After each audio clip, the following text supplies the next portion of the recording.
Bonjour à tous, bienvenue à ce direct live de l'orientation. Aujourd'hui, on va s'intéresser aux sciences du langage. Cette formation est rattachée à l'ITIC, qui est l'Institut des technosciences de l'information et de la communication, une UFR au sein de l'université Paul Valéry. Chaque année, cette licence forme près de 750 étudiants. D'écrire et analyser le fonctionnement des langues en passant par la sonorité, la construction des mots, leur combinaison pour former une phrase ou encore leurs usages sociaux. Cette discipline permet une étude large et poussée des mécanismes du langage, une filière qui offre de nombreuses perspectives, langue des signes, enseignement, orthophonie, conception logicielle, recherche, mais aussi journalisme.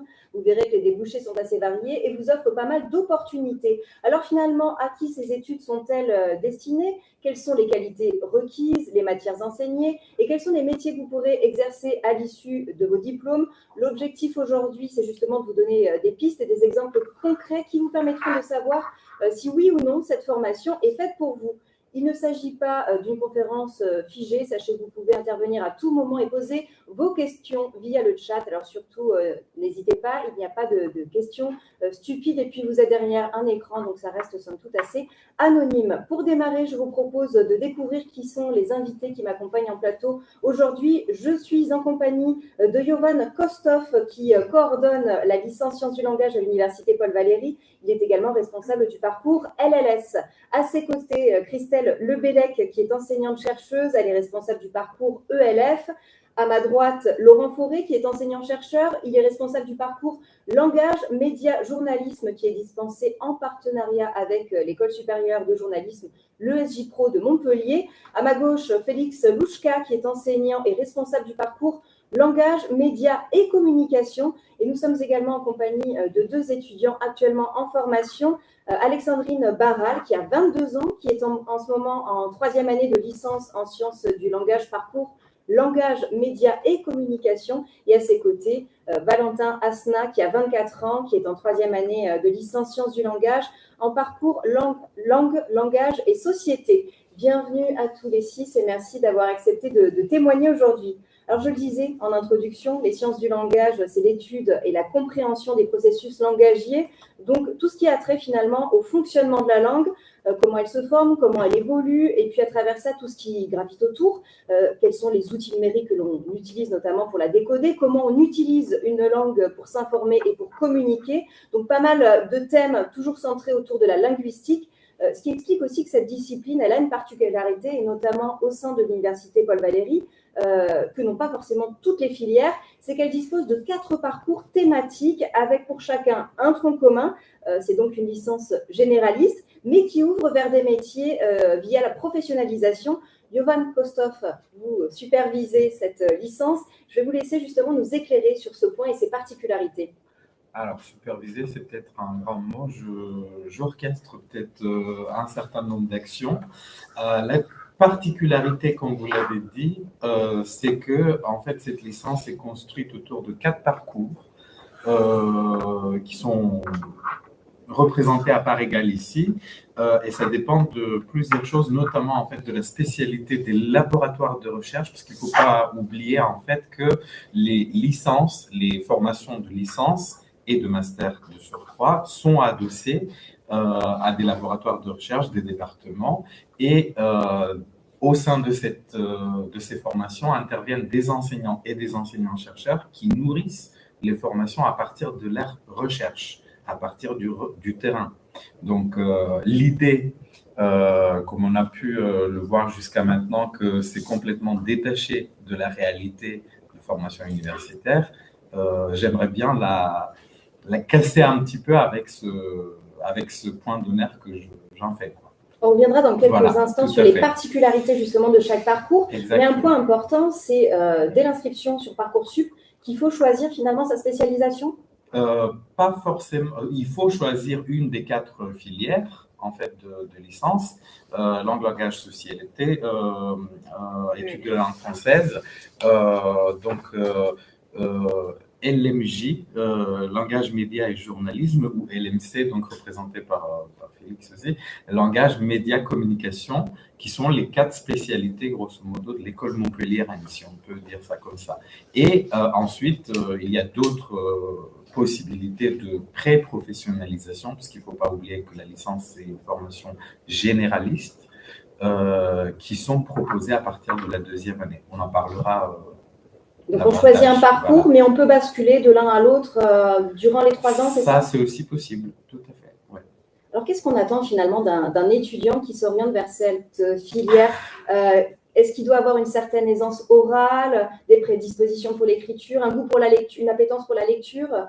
Alors, on n'est pas du tout sectaire parce que vous allez voir et comprendre que une des particularités en fait des sciences du langage, c'est aussi d'étudier les troubles du langage. Donc, dire que un étudiant qui a qui n'a pas d'aisance ou qui a un trouble avec le langage est exclu de notre licence, ça serait vous mentir, parce qu'on a quand même aussi aujourd'hui des possibilités d'inclure, donc on parle de plus en plus d'inclusivité, donc ça c'est une première chose.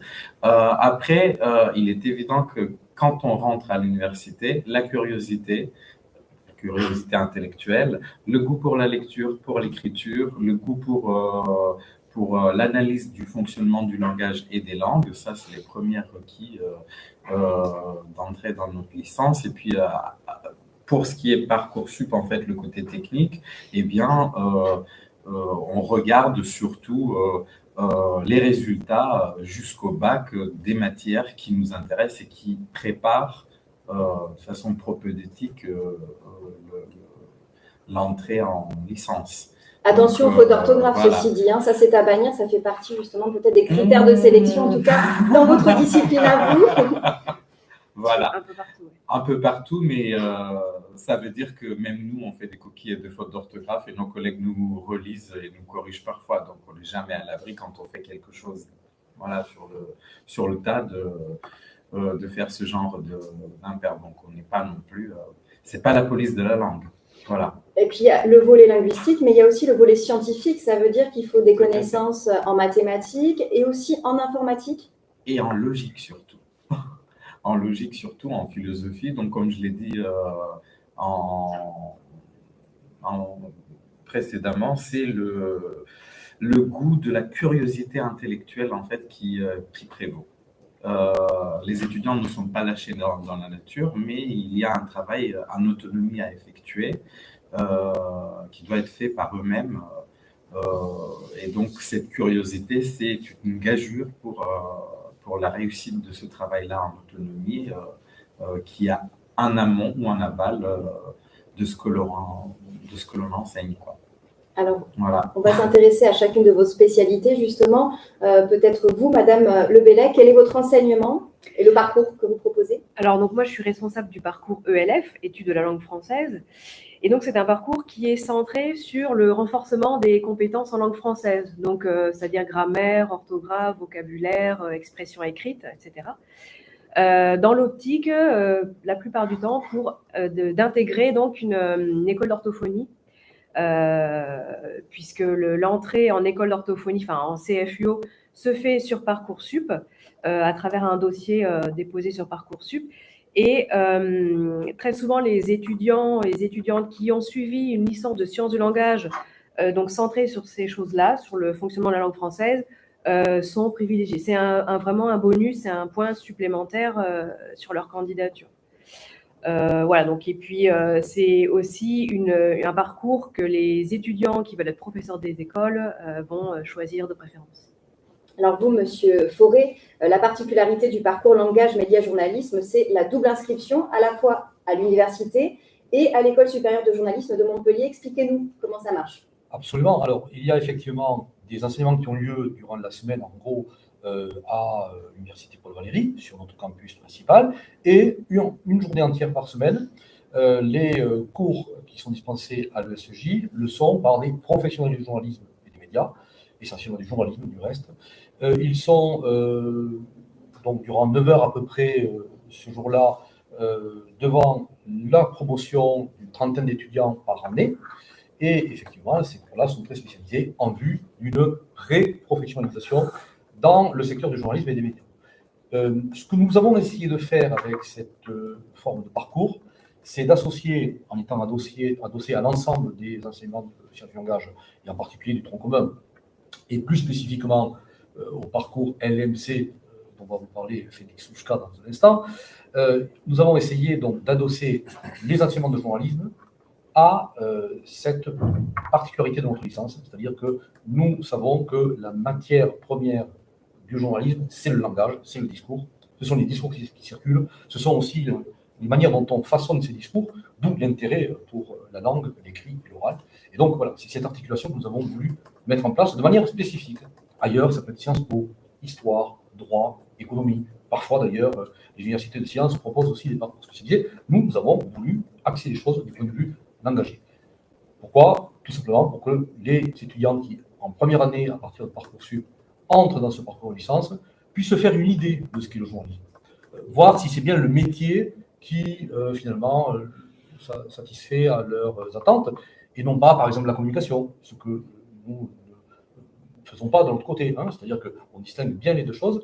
Et, par exemple, on peut se dire qu'à un moment donné, finalement, ce parcours les a aidés, mais qu'ils ne souhaitent pas continuer pour en faire leur métier. Il y aura quand même une base suffisante, une bonne formation pour permettre d'aller ailleurs, notamment dans le métier du documentaire ou de la spécialisation dans le domaine de l'audiovisuel, par exemple.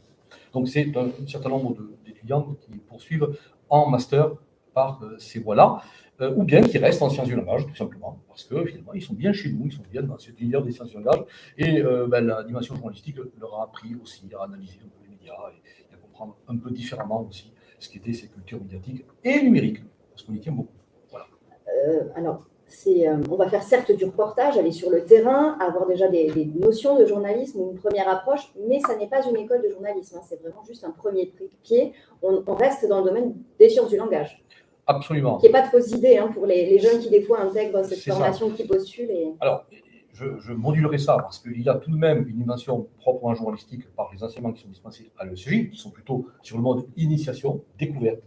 Il y a un diplôme d'établissement qui est délivré au terme des 3 ans, qui vient en sus de la licence en vérité, puisqu'il y a à la fois la licence qui est un diplôme généraliste reconnu par le LMD, bien sûr, et puis il y a le diplôme d'établissement qui, lui, figure au rang du RNCP, en fait, pour les cadres, en fait, qui sont ceux des écoles de journalisme. En fait, il est tout à fait reconnu, hein, officiellement, mais c'est un diplôme d'établissement. Voilà. Donc, il y a une double formation, en quelque sorte, dont une partie plutôt initiation-découverte, l'AL3 étant plutôt destinée à initier les étudiants à la préparation aux écoles et au concours de journalisme en particulier. Là, c'est un peu plus focalisé sur cette dimension concours d'entrée dans les écoles de journalisme. Je me tourne vers vous, Monsieur Louchka. Quelle est votre discipline et votre spécialité? Enfin, le parcours langage, médias et communication est très orienté vers les médias et notamment vers le numérique et les enjeux pratiques, enjeux, responsabilités de la communication dans le cadre du numérique. Donc, du numérique individuel, comme on peut l'avoir sur les réseaux sociaux, du numérique institutionnel, on va ouvrir vers l'analyse du discours institutionnel, que l'on ne traite pas profondément, mais vers lequel on va mettre en place des passerelles. C'est vraiment la communication et la médiation, c'est-à-dire le travail pour rendre accessible un certain nombre de choses dans le monde numérique, et le tout en se basant bien évidemment sur le même socle, ce socle commun que nous avons en sciences du langage, c'est-à-dire avec les fondamentaux de la communication et du langage en particulier.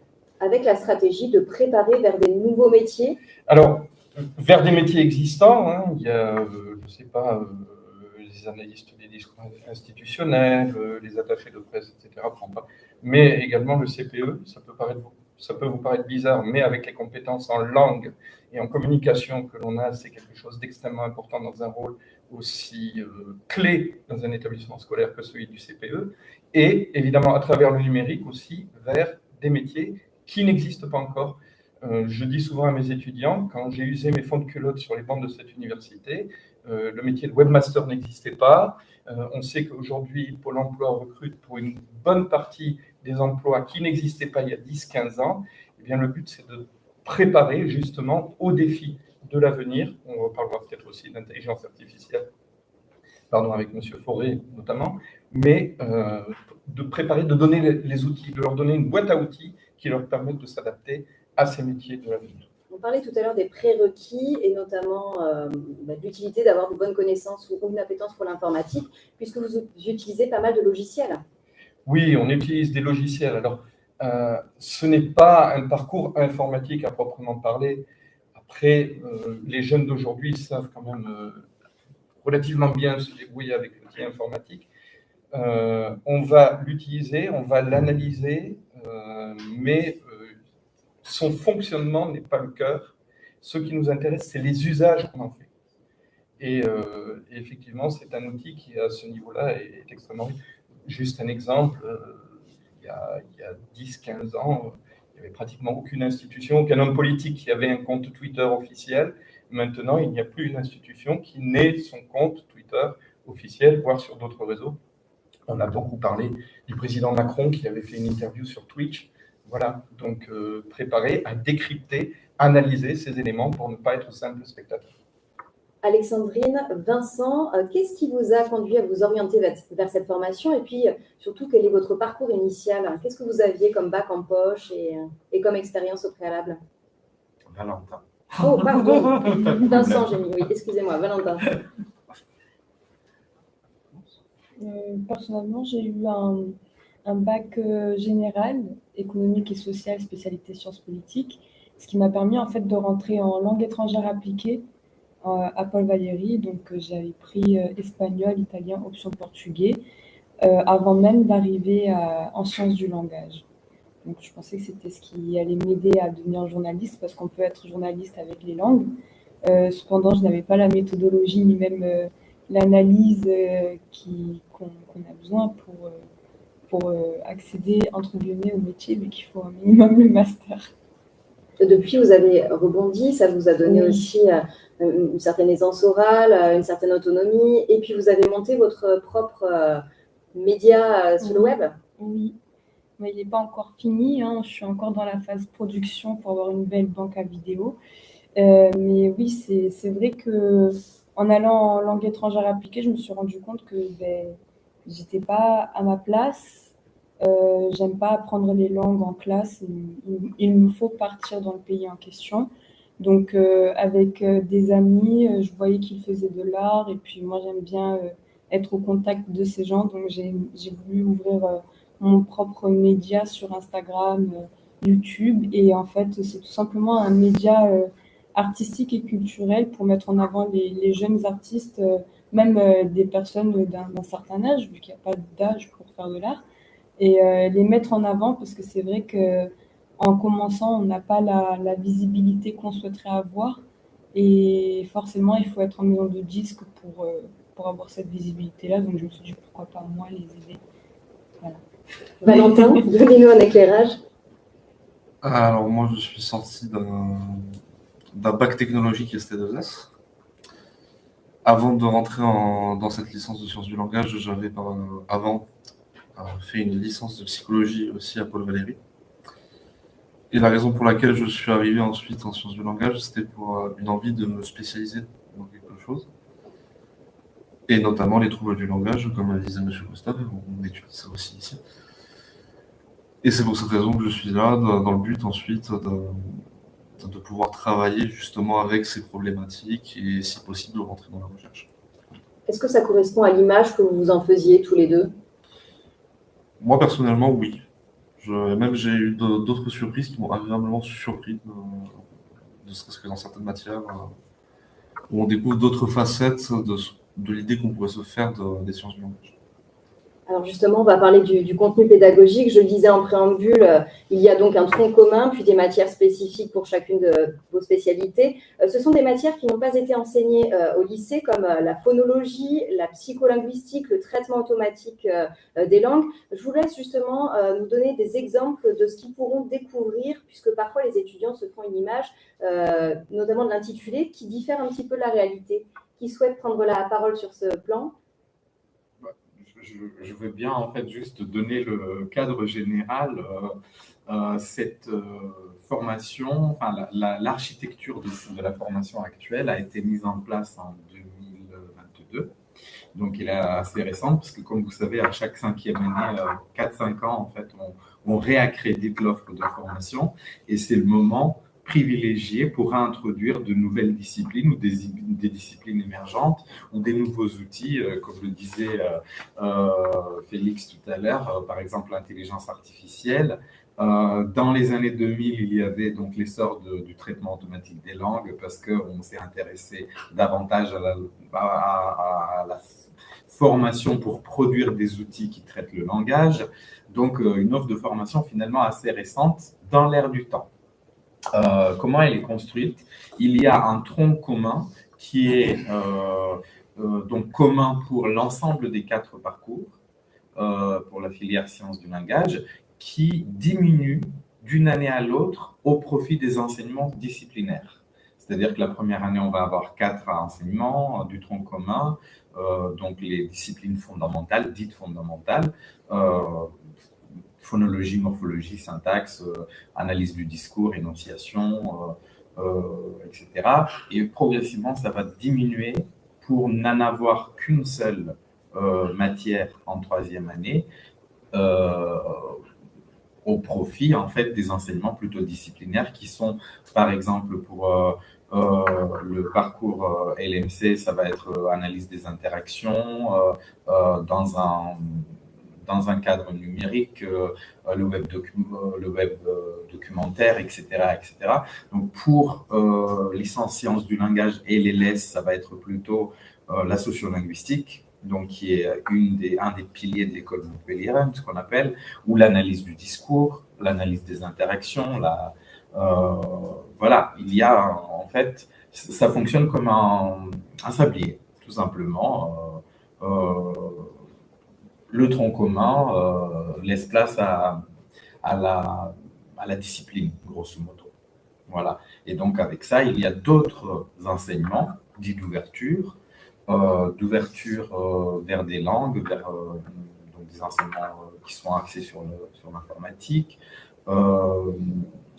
et des enseignements optionnels de culture générale ou des enseignements à l'ère du temps, donc qui sont les briques des humanités numériques qui font partie, qui ont été pilotées en grande partie, et je dois le dire, par des membres de notre équipe pédagogique.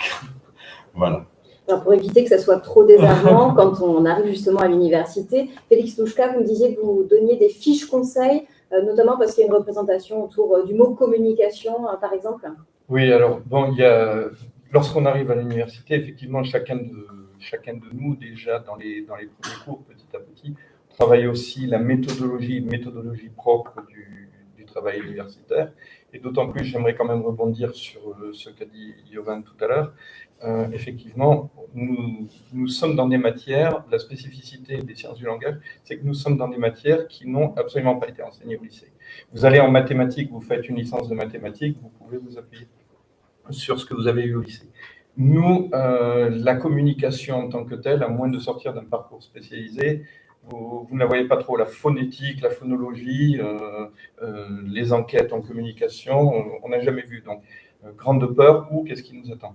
Donc là aussi, on met le pied à l'étrier avec justement des conseils méthodologiques et en essayant aussi, et ça c'est extrêmement important, dans tous nos parcours, même si nous avons des parcours séparés, de montrer aux étudiants qu'il y a des liens, des passerelles entre chaque cours. Comme ça leur forme un canevas qui leur permet de comprendre et de se situer. Je me tourne vers Alexandrine et Valentin, puisqu'on n'est plus sur le même rythme qu'au lycée. Alors justement, en termes de volume horaire, ça représente quoi? À quoi ressemble une semaine type quand on arrive à l'université? Ça ressemble à de la mi-temps. À la mi-temps, c'est-à-dire contrairement au lycée, par exemple, je sais que j'avais des journées de 9 heures pour certaines journées. Et contrairement à ici, je peux avoir par exemple 1h30 de cours à grand maximum 6 heures. Donc on est vraiment sur un planning très réduit, c'est intense parce que les cours sont quand même de 1h30 contrairement au lycée. Mais on a plus de temps libre et forcément, si on a moins de cours, on a plus de travail à la maison. Ça va de pair. Je dirais même qu'on a beaucoup plus de travail à la maison que de... En vrai, oui. Et comment vous avez appréhendé ces changements, puisque vous disiez le travail est quand même dense, donc est-ce que c'est complexe? Au départ, c'est complexe, mais en soi, si on arrive S'organiser. à s'organiser, à vraiment s'imposer une certaine discipline, on peut y arriver. Donc, c'est pas insurmontable non plus. Et attention aux amis aussi qui nous dévient du droit chemin en allant en soirée. On peut s'amuser, mais il faut rester quand même Voilà. sérieux et motivé. S'amuser, s'organiser sur les soirées surtout. Voilà. Il y a un planning pour les cours et un planning pour les soirées. Au moins, il n'y a pas de... On s'éparpille pas en fait. Et on peut s'amuser en faisant des séances du langage aussi. Aussi, les sciences du langage, j'ai remarqué depuis que je suis dans cette licence, j'en ai dit tout le monde. C'est pas bon. Madame Lebellec, expliquez-nous justement comment ça marche. On a ce qu'on appelle les travaux dirigés, on a des cours magistraux. C'est des termes que ne connaissent pas encore les lycéens. Donc, Oui, effectivement, on a donc les cours magistraux qui sont des cours réalisés en amphithéâtre avec de gros effectifs en fait. Ça peut être 100 étudiants ou généralement il y a les différents parcours qui sont présents, donc il y a une centaine voire plus d'étudiants présents. Et à côté de ça, donc les cours magistraux, donc c'est plutôt théorique. Et à côté de ça, on a les TD, donc les travaux dirigés, qui sont des cours en petits groupes d'une trentaine, quarantaine d'étudiants, donc spécifiques à chaque parcours en règle générale. Et là, l'enseignant peut suivre un petit peu de plus près les étudiants à travers donc, des exercices, des échanges un peu plus naturels, plus faciles qu'en cours magistraux. Donc voilà, ce sont les deux principaux types de cours qui sont proposés à l'université. vous avez un parcours particulier, Alexandrine, puisque vous avez démarré en distanciel et que vous avez souhaité revenir en présentiel. On peut faire les deux, comment ça marche? Expliquez-nous justement votre... Quand j'ai quitté les langues étrangères appliquées, je me suis orientée en sciences du langage. Et c'était la période Covid, donc forcément, il n'y avait pas de place en présentiel. Et c'est pas un piège pour ceux qui veulent être à distance, mais le petit piège, si vous aimez être en présentiel, avoir du contact avec le monde et pas être enfermé et être face à son écran, c'est vraiment de ne pas signer pour 3 ans à distance. Je vous déconseille, si vous n'aimez pas la distance, ne vous mettez pas en enseignement à distance parce que vous allez décrocher. Moi, personnellement, j'ai décroché. Après, il y en a qui sont très disciplinés, qui aiment être derrière un écran. Ça leur gêne pas. Mais moi, je sais que j'ai besoin d'avoir ce contact. Donc, forcément, j'ai dû passer par un recours grâce à Monsieur Louchka qui a appuyé ma demande également. C'est beaucoup d'administration. Il faut faire des courriers, il faut s'adresser à la direction des études, faut attendre parce que forcément, on n'est pas seul. Et c'est quand même risqué parce que si vous ne montrez pas que vous voulez vraiment être en présentiel, on peut refuser votre demande. On n'a aucun contrôle en vrai sur la décision. Monsieur Louchka ? Si vous permettez, juste par rapport à l'EAD, parce que Alexandrine a très bien exprimé les difficultés que peuvent rencontrer les étudiants avec l'EAD, et que nous avons rencontré nous aussi lorsqu'il y a eu justement le confinement, parce qu'on a quand même choisi ce métier en général pour être avec des étudiants, et tout d'un coup, on se retrouvait avec un écran, avec toute une flopée de noms écrits en noir sur fond gris, et c'était un petit peu déroutant. Ça nous a aussi bousculé dans nos habitudes, dans notre réflexion, et ça nous oblige aussi à réinventer l'EAD, l'enseignement à distance, c'est-à-dire à le repenser et à le réadapter différemment, parce que le Covid a beaucoup changé les choses. En parlant d'interaction, je rappelle que vous pouvez nous solliciter via le chat et poser vos questions à tout moment, donc n'hésitez pas à faire la démarche. J'aimerais qu'on parle du système d'évaluation qui diffère un peu de celui du lycée et qui, semble-t-il, est propre à chaque enseignant. Donc, à tour de rôle, expliquez-nous comment vous fonctionnez. Monsieur Fauré. Alors, pour le coup, de manière très variée, parce qu'il se trouve que j'interviens pour ma part sur 3 des parcours de l'ENSA, ça en vérité. Donc, ça va du CM, OTD à des effectifs plus réduits encore, ceux proprement du parcours LMJ, qui ne sont qu'à 30 ans, en fait. Et donc, l'évaluation, évidemment, est très différente. Ça peut aller du QCM, parce que quand on a des gros effectifs, c'est quand même aussi ce qui nous permet en vérité d'avoir une évaluation au moins en cours de semestre, même si c'est à plusieurs reprises, à des choses beaucoup plus précises et qualitatives, je dirais. Moi, je demande encore des dissertations. J'ai un cours de culture technique et interaction où effectivement il y a une dissertation, on évalue aussi par ce modèle-là, mais aussi des productions, des dossiers, des productions radiophoniques qui conviennent à 2 des parcours où on demande des dossiers d'analyse du discours radiophonique avec beaucoup d'analyse d'interaction et d'analyse du discours. Il y a un peu de phonétique et de phonologie aussi pour des journalistes, vous voyez, donc tout ça, ça se mêle assez aisément. Et puis, il y a également de la production, c'est-à-dire qu'il y a des cours où on demande à ce qu'on puisse réaliser de petits reportages qu'on évalue comme tels, avec un regard réflexif sur la manière dont on a produit. On tient beaucoup à cette idée de réflexivité, parce que la manière dont on a produit quelque chose, la manière dont on a réalisé quelque chose, en fait, si on la met en perspective, ça permet de s'améliorer et aussi de savoir comment on est évalué et de mieux comprendre, de mieux saisir des ressources de l'évaluation. Voilà, donc c'est assez diversifié, je dois dire, et puis on essaie de se réinventer, comme le disait M. Bouchka. Il se trouve, autour de cette table, je dois être celui qui doit se réinventer depuis le plus longtemps, par nécessité, en termes d'ancienneté. Voilà. Christelle Bellec, quelle est votre méthodologie pour votre parcours ELF En termes d'évaluation, ça rejoint un petit peu en fait ce que disait Laurent Fauré. Hein. On a beaucoup d'évaluations par des productions écrites. Il y a beaucoup de dossiers aussi, d'enseignants qui demandent des dossiers. Et puis, quand on a des gros effectifs, eh bien, c'est très pratique de passer par le QCM, en fait. Voilà. Donc, pas vraiment de nouveauté par rapport à Laurent. Il y a quand même une particularité, c'est qu'il y a un système de seconde évaluation, ce qui permet de sélectionner la meilleure note. Je ne sais pas si c'est le cas également chez vous, Monsieur Costa.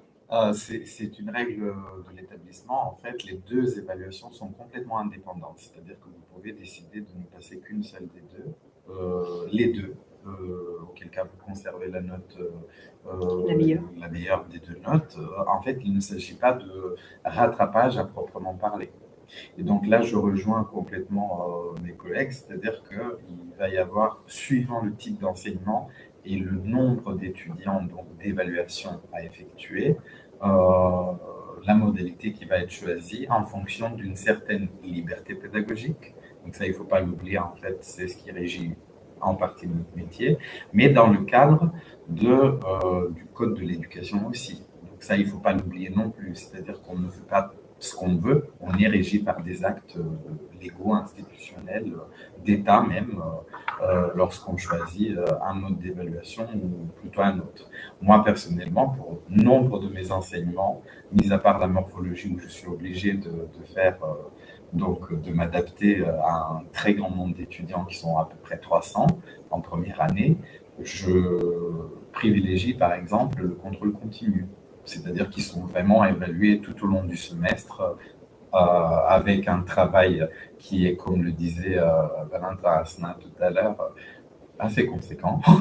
Donc tout au long du semestre, mais ça c'est pour les niveaux un petit peu plus élevés. Et un travail à la fin du semestre, lors de la session impartie pour des grosses cohortes de plus de 200 étudiants. Parce que ça, il faut aussi le préciser, voilà. Monsieur Bouchka, en complément. C'est un peu la même chose. On fonctionne tous à peu près de la même manière, en sachant qu'on essaie aussi d'adapter, et je vais rebondir à nouveau sur le AD, d'adapter les évaluations pour les étudiants qui sont en enseignement à distance, parce que parfois, si j'ai une étudiante ou un étudiant qui est à Buenos Aires, le faire venir à l'université pour passer un partiel, je peux l'exiger, je suis en droit de l'exiger, mais si je mets en place un contrôle continu, je peux peut-être circonvenir cette problématique qui pourrait être un frein. On l'a dit, l'université, c'est donc un changement de rythme qui implique de faire preuve d'autonomie. Il y a quand même des méthodes, notamment la méthodologie, des cours de méthodologie universitaire. Il y a une association étudiante spécialisée sur l'éthique. Il y a du tutorat et ce qu'on appelle les Moodle. Alors, qui souhaite justement essayer d'expliquer quels sont ces petits outils ou astuces qui peuvent aider quand on arrive à l'université, peut-être Alexandrine ou Valentin? Est-ce que ça vous a été utile? Est-ce que ça vous a été utile? Est-ce que vous avez bénéficié, par exemple, du tutorat? Moi, j'ai un tuteur, il est juste là.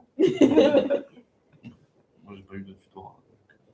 C'est vous qui étiez le tuteur. Oui, c'était moi qui étais le tuteur. C'est ça. L'objectif du tuteur, c'est quoi? C'est d'aider, d'accompagner justement le nouvel étudiant qui arrive à l'université? C'est ça, de leur enseigner, de lui donner toutes les informations dont il a besoin pour pouvoir bien s'insérer, pour pouvoir commencer une vie universitaire assez tranquille, plutôt que d'être lâché comme ça d'un coup. Parce que ça peut faire peur. Et justement, on explique aussi les fonctionnements, comme vous avez dit, de Moodle, qui est la plateforme en ligne. Et du coup, on peut retrouver des compléments de cours, des cours aussi à distance quand ça va être imposé, ou alors d'autres ressources pour faire des exercices, retrouver des forums où on peut échanger avec les professeurs, justement, quand la cohorte est beaucoup trop grande pour pouvoir vraiment prendre au cas par cas. On peut faire nos évaluations aussi sur Moodle. Ça dépend des modalités de contrôle, mais on peut avoir des QCM en ligne et déposer nos dossiers aussi. En fait, c'est vraiment un environnement de travail numérique. Souvent, à la fac, on dit qu'il y a plus de théorie que de pratique. Ce n'est pas tout à fait le cas pour votre filière. Alexandrine, vous me disiez, j'ai été amenée à pas mal me déplacer, notamment au musée. Donnez-nous des exemples concrets de ce que vous avez pu faire sur le terrain. Alors, en première année, pour la discipline actualité culturelle et médiatique, donc c'était totalement facultatif, on devait aller au musée pour faire des critiques culturelles, artistique et c'est vrai que quand on y allait, on avait un petit point bonus, donc forcément ça motive à faire l'exercice et c'est vrai que on doit beaucoup se déplacer dans le parcours langage, médias, communication, au musée, dans le campus pour faire des petites interviews, des petits sondages. Quand on part en enquête aussi de terrain, on est forcément obligé d'aller sur un ou plusieurs sites. Et niveau pratique, contrairement aux UFR, donc l'UFR, le département de langue étrangère appliquée, la pratique, les TD, les travaux dirigés sont beaucoup plus dynamiques, alors que pour tout ce qui est UFR, on est amené à rester en classe et faire de simples exercices sur papier. Donc ça change de ce qu'on peut avoir de base, un format traditionnel. Pour se confronter au monde de l'entreprise, est-ce que les stages sont obligatoires au sein de votre filière? Qui souhaite répondre? Alors, les stages, en fait, sont pas obligatoires, mais fortement conseillés au sein de la filière de sciences du langage, parce que, comme je le disais tout à l'heure, avec la nouvelle maquette de l'offre de formation qu'on a mis en place, on s'est rendu compte que les appétences des étudiants, en fait, étaient diverses et variées. Donc, ce stage-là, qui est en partie, pas en partie, mais conseillé, peut être également trouvé auprès des services compétents de l'université. On est dans les locaux du SCUIO. Donc, SCUIO, c'est un des services en fait, d'orientation en partie, vers la vie professionnelle et étudiante aussi de l'université. Donc, pas forcément de stage, enfin, pas du tout de stage obligatoire, mais fortement conseillé si on veut se diriger vers tel ou tel métier, vers telle ou telle discipline. Est-ce que la plupart de vos étudiants font cette démarche? Alors, il y en a quelques-uns. Il y en a quelques-uns, et notamment en LMJ, il y a quand même pas mal de... En LMJ, sans qu'ils soient obligatoires à nouveau pour des raisons structurelles, ils sont fortement recommandés parce qu'on sait bien que sans stage professionnel, en fait, dans une rédaction, dans un journal, dans une radio, on a beaucoup de mal à trouver un master et de toute façon à intégrer une école. Il faut avoir cette expérience-là. D'ailleurs, je le dis pour les étudiants et étudiantes qui seraient intéressés ensuite par des parcours en master ou pour entrer dans une école de journalisme, voire pour intégrer une alternance ou un apprentissage, il faut absolument que durant ces années de licence, ils aient avancé dans le domaine professionnel, qu'ils aient intégré effectivement ces milieux-là, ces milieux de journalisme, et les stages sont la voie royale pour ce faire. Les stages en été, durant les périodes de vacances, durant les périodes où entre deux évaluations, ben, on peut faire un stage, même pas très long. Donc ça permet de jalonner comme ça tout au long des 3 années ces possibilités-là. Et je le dis, il y a beaucoup de possibilités, notamment dans les radios. Donc, petit appel pour les étudiants qui cherchent les stages, les radios sont très accueillantes. Alors, une fois qu'on a validé justement sa licence, après ces 3 années d'études supérieures, vers quoi on peut se diriger? Quelles sont les possibilités de master? Il y en a pas mal. Il y en a pas mal. En illustration, donnez-nous quelques exemples. Par exemple, pour le parcours ELF, il y a le master MEF pour les étudiants qui souhaitent devenir professeurs des écoles. En fait, déjà dans la licence, ils vont se spécialiser en choisissant la pré-professionnalisation professorat des écoles. Et grâce à cette pré-professionnalisation, ils pourront demander à intégrer le master MEF, donc qui prépare les étudiants au métier de professeur des écoles. Après, il y a d'autres masters. Il y a les masters de la licence sciences du langage. Je ne sais pas si tu veux en parler. Donc, il y a les masters de la licence, enfin, qui prennent la suite logique d'une licence généraliste de sciences du langage avec 2 parcours. Mais il y a aussi, pour rebondir à l'enseignement aussi, le master de FLE, donc didactique du français langue étrangère, pour ceux qui destinent à enseigner le français à des apprenants qui viennent d'autres origines linguistiques, donc des apprenants, je dirais pas étrangers, parce que étranger, le terme étranger, qu'est-ce qu'un étranger? Il vous parle en ce moment. Donc des allophones, dont la langue première, la langue maternelle, c'est une autre langue que le français. Et puis, donc ça, c'est pour ce qui concerne les masters des filières dites plutôt généralistes, LLS, ELF. Et puis à côté, on a évidemment le master humanité numérique, en fait, qui est une suite logique, si vous voulez, du parcours LMC. Donc master qui est axé sur les médias et le monde numérique, en fait, les interactions dans le cadre du monde numérique, avec plein de débouchés. Notamment un qui est actuellement très très prisé, c'est celui d'ingénieur pédagogique, mais aussi d'autres débouchés du côté de la santé, donc des interactions diverses et variées. Et puis depuis 2 ans et demi, on a aussi au sein de l'éthique, comme suite logique en fait du parcours LMJ, le master de journalisme, le master Jounou. Donc vous voyez, au sein de notre établissement, on a quand même beaucoup de possibles comme débouché pour les étudiants. Après, évidemment, tout dépendra aussi de l'étudiant, enfin, s'il veut, pour des raisons X, Y, Z, s'orienter vers une autre université, aller dans une autre ville, se rapprocher de sa famille.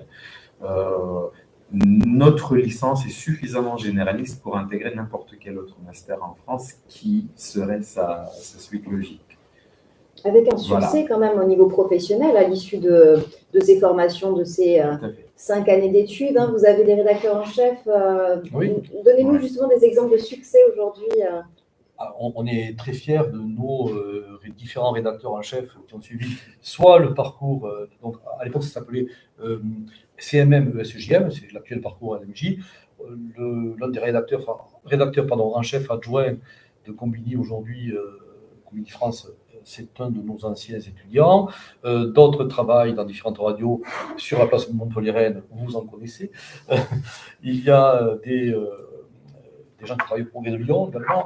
Enfin bref, il y a effectivement, et dans le numérique, on a beaucoup de gens qui effectivement ont trouvé suite à la continuité du parcours, donc en master, d'ores et déjà un débouché, je pense à Métropolitain en particulier, ici à Montpellier, mais il y a des tas d'autres possibilités, c'est-à-dire qu'on peut rebondir pour aller ailleurs, et c'est vrai qu'on a beaucoup de gens qui sont à l'issue de l'LMC ou de l'ex-CMM ou de l'actuel LMJ, qui sont devenus rédacteurs web, par exemple, aussi. Ça fait partie de ces possibilités de déboucher après réorientation, en quelque sorte. Mais ça semble assez naturel. Et on a effectivement un fort taux d'intégration professionnelle au terme des 2 ans après la licence. Et dans votre domaine, M. Bouchra? Bien, je pense qu'il n'y a pas grand-chose à ajouter. Juste d'un point de vue humain, je connais a quelqu'un ici qui a été pris dans les embouteillages. Il y a des moments où ça fait du bien. On est coincé dans un embouteillage, on entend la radio. Il y a un reportage à la frontière de l'Afghanistan et on entend à la fin du reportage le nom du reporter et on se rappelle, tiens, il était dans notre film. Donc oui, effectivement, ce sont des choses qui humainement, mais tout simplement humainement font plaisir. Et le problème, au contraire, l'avantage, c'est que ça a tendance à se répéter de plus en plus souvent. Donc on voit effectivement que ça a débouché sur pas mal de choses. Au niveau de l'ingénierie pédagogique, pareil, on a vraiment un bon taux d'insertion. Pourquoi? Parce que le nombre d'établissements et aussi d'entreprises privées font de plus en plus de formations à distance et ils ont besoin de personnes qui sont capables de les concevoir, qui savent ce qu'est une progression pédagogique, qui savent comment le mettre en œuvre. Et donc là, effectivement, on a un très bon taux d'employabilité. Valentin, vous disiez que vous souhaitiez vous orienter vers la recherche, ça c'est aussi une possibilité. Oui. Vous avez déjà un projet de recherche spécifique Ce serait plutôt travailler en psycholinguistique, du coup, dans ce domaine de recherche-là, justement. Et par exemple, je cherche à m'orienter, comme c'est en période de candidature master, ils se sont terminés récemment. Je cherchais à m'orienter vers justement des masters de sciences du langage ou de psychologie, justement, qui tendent à travailler dans ce domaine de recherche. Et vous, Alexandrine? J'ai postulé pour 4 masters. Moi, de base, c'est vraiment le journalisme depuis petite. Mais oui, si je peux être journaliste, ça serait vraiment bien, vu que c'est mon rêve. Sinon, tout ce qui est... après, c'est un peu compliqué d'en parler, mais tout ce qui est des GSI, des GSE, c'est vrai que ça me passionne beaucoup. Tout ce qui est la cybercriminalité, les recherches, le terrain, tout ce qui est sensible, je suis passionnée par ça. Après, c'est vrai que j'ai une prof d'enquête en terrain, Maud Verdier, qui m'a en quelque sorte repérée pour continuer une enquête. Et j'imagine que si je continue cette enquête, ça serait le doctorat pour ensuite faire comme Valentin, mais je me pose encore des questions sur la recherche et le CNRS, tout ça. Pour les jeunes qui nous regardent et qui souhaiteraient éventuellement pousser leur recherche, se documenter pour en savoir davantage parce qu'ils hésitent encore, est-ce que vous avez justement de la documentation à leur recommander sur les sciences du langage, sur vos filières? Alors, on a fait un travail assez conséquent donc de fournir le site web de l'ITIC qui est donc alimenté petit à petit pour décrire à la fois l'architecture, en fait, les prérequis, les modalités de contrôle de connaissances, les modalités d'admission, les campagnes de candidature. En fait, tout est sur un seul endroit, le site web de l'ITIC. Et donc, il y a toutes les licences qui sont décortiquées dans la rubrique formation de ce site-là, ainsi que les masters aussi, puisqu'on en a parlé. Donc, et puis, de toute façon, je pense que toute personne qui est intéressée pourra nous contacter à nos adresses mail donc de l'université et automatiquement, on répond tous, grosso modo, s'il y a quelqu'un qui est intéressé pour lui donner des pistes pour se préparer pour l'inscription. Mais pour des soucis de CO2, on va dire, autant ne pas trop imprimer, mais renvoyer vers le web nos lecteurs et les personnes intéressées. C'est une formation qui est dispensée sur Montpellier, mais vous avez quand même une antenne sur Béziers qui doit ouvrir prochainement, Madame Lebellec? Oui, c'est ça. En fait, ça concerne uniquement le parcours ELF de la licence sciences du langage, qui va ouvrir donc à partir de la rentrée prochaine à Béziers, mais de façon hybride, en hybridation. Donc, c'est-à-dire qu'on aura une partie des enseignements qui seront assurés à distance et une autre partie en présentiel. Donc, c'est-à-dire qu'une fois par semaine, les étudiants pourront rencontrer les enseignants et le reste de la formation se fera à distance. Donc ça, c'est une nouveauté et ça commence l'année prochaine. Et aussi à distance. Donc, 3 de nos filières, Oui, à aussi, l'exception en fait du parcours LMJ qui est très très spécifique et qui demande vraiment une navigation entre l'ESJ de Montpellier et l'Université Paul Valéry. Nos autres parcours en fait sont ouverts entièrement à l'enseignement à distance. Pour ceux qui se trouvent en Argentine, à Buenos Aires, comme disait Félix, ou au Canada, ou peu importe, et donc qui souhaitent s'inscrire dans une logique de faire leurs études dans le système français. Et on peut aussi, vous avez des conventions avec des établissements à l'étranger, donc on peut éventuellement au cours des 3 ans décider de partir suivre un enseignement ailleurs. C'est très important. Très important même. Ouais. Il y a le service de l'ADRIF, donc Direction des Relations Internationales et de la francophonie, qui nous aide à mettre en place différents accords avec différentes universités à travers l'Europe et à travers le monde. Et il y a des possibilités de mobilité pour passer un semestre, une année dans des universités partenaires. Donc ça, c'est une possibilité. C'est même c'est ce qu'on conseille à nos étudiants très souvent. Et les partenariats ont été du reste pensés aussi en termes d'équivalence avec nos propres contenus de formation. C'est la raison pour laquelle on pilote effectivement ces échanges avec certaines universités et pas systématiquement. Il se trouve que j'en charge un certain nombre de programmes anglophones et de programmes avec le nord de l'Europe. Là, ce sont des universités où des étudiants qui sont plutôt intéressés soit par les sciences du langage, soit par les médias, soit par le journalisme, peuvent aller et on peut accueillir en réciprocité des étudiants de ces universités ou d'ailleurs des collègues.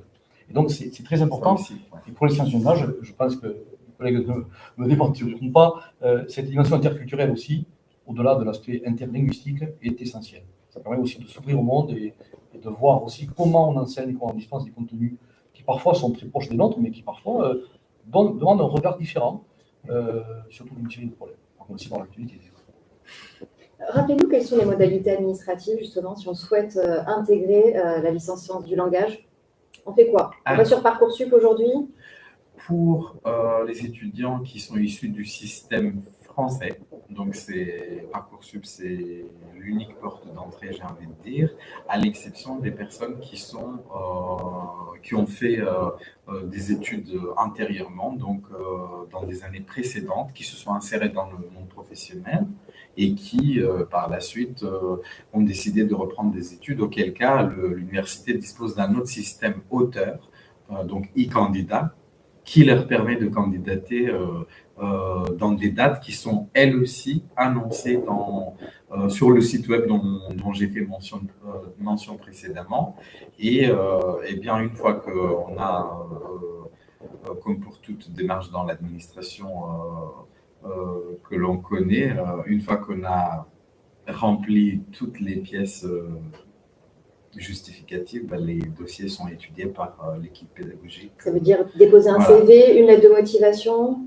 Alors, un CV, une lettre de motivation pour les étudiants qui sont en reprise d'études ou en réorientation, ou éventuellement en validation d'acquis, parce que ça, en fait, on n'en a pas parlé outre mesure. Il se peut qu'il y ait des gens qui aient travaillé précédemment, qui ont accumulé une certaine expérience et en fait qui veulent valider les acquis professionnels ou VAE, VAP, donc validation d'acquis d'enseignement et professionnel, et qui vont intégrer une année parmi les 3 années de la licence sciences du langage suivant le parcours. Donc on valorise aussi la professionnalisation antérieure et le bagage de nos candidats. Attention aussi pour ceux qui seront boursiers à bien valider son année. C'est le conseil que vous souhaitez donner, Alexandrine? Oui. Tous les étudiants qui soient professionnels avant la formation ou non, validez vos années si, si vous êtes boursier, pour la simple et bonne raison qu'au bout de 2 années consécutives sans avoir eu de crédit, donc c'est un semestre, c'est 30 crédits. Donc, si vous n'avez pas 60 crédits à chaque fois, au bout de 2 ans, le Crous vous retire tous vos droits. Voilà. Donc, et peut même vous les demander. Voilà, et peut même vous demander un remboursement après études finies et insertion dans la vie professionnelle.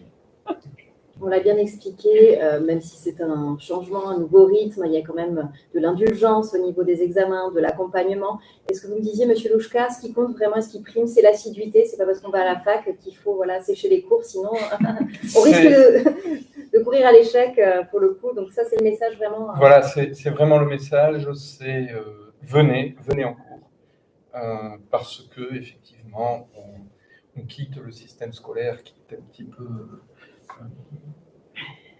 je trouve pas mes mots pour l'anglais. Oui, qui est confortable, qui est très rassurant. Et là, on se retrouve, il n'y a plus de pronotes, il n'y a plus de SMS aux parents en cas d'absence, etc. Donc la tentation peut être grande, surtout le jeudi, parce que les associations étudiantes qui font un travail formidable et qui nous sont vraiment très utiles font en général leur soirée le jeudi.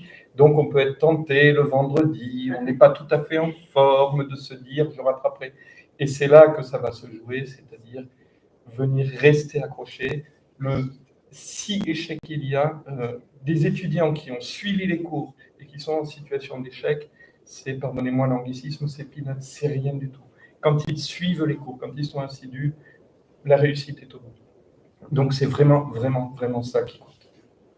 Nous arrivons quasiment au terme de cet échange. Si vous aviez en conclusion, peut-être chacun un conseil à donner.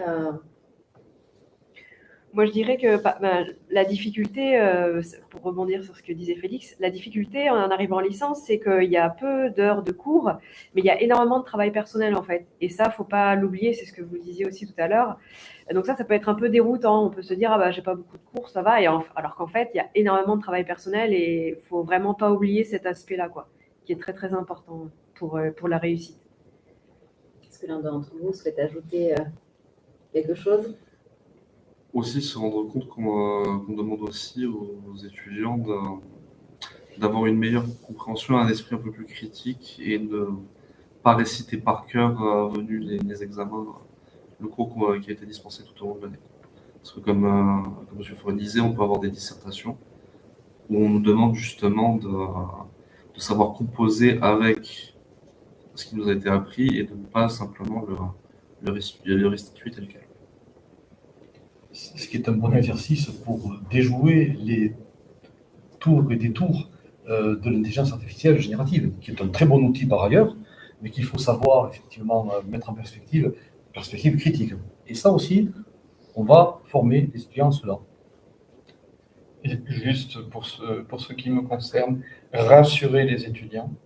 Parce que, je le dis souvent à mes étudiants, le dinosaure qui leur fait cours est né sous De Gaulle avec une chaîne en noir et blanc. À l'époque, quand on était lancé à l'université, on était tout seul.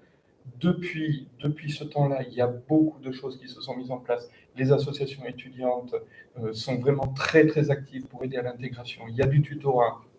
On a des dispositifs spécifiques pour un suivi personnalisé des étudiants. Donc vraiment, ils ne sont plus lâchés dans la jungle. Ils ont une liberté qu'ils n'avaient pas au lycée, mais il y a un gros filet de sécurité. S'ils en ont besoin, ils peuvent toujours y recourir. Voilà. On répondra présent, ça c'est sûr et certain. On est là pour ça. J'espère que cette intervention vous aura permis d'en savoir davantage sur la filière des sciences du langage et éventuellement donner envie de suivre le chemin d'Alexandrine et Valentin. Quoi qu'il en soit, il vous reste encore quelques jours avant de finaliser votre projet d'orientation puisque la date butoir pour compléter et valider votre dossier sur Parcoursup est fixée au 3 avril. Si vous souhaitez revoir cette table ronde, sachez que ce direct live consacré aux études en sciences du langage sera accessible en ligne via la chaîne YouTube Compass sur laquelle vous pouvez également retrouver d'autres portraits et infos sur d'autres filières qui sont dispensées au sein de l'université Paul Valéry. Merci à tous les 6 pour vos éclairages, vos témoignages. Merci à ceux qui nous ont suivis en ligne et bon courage à tous dans vos démarches d'orientation.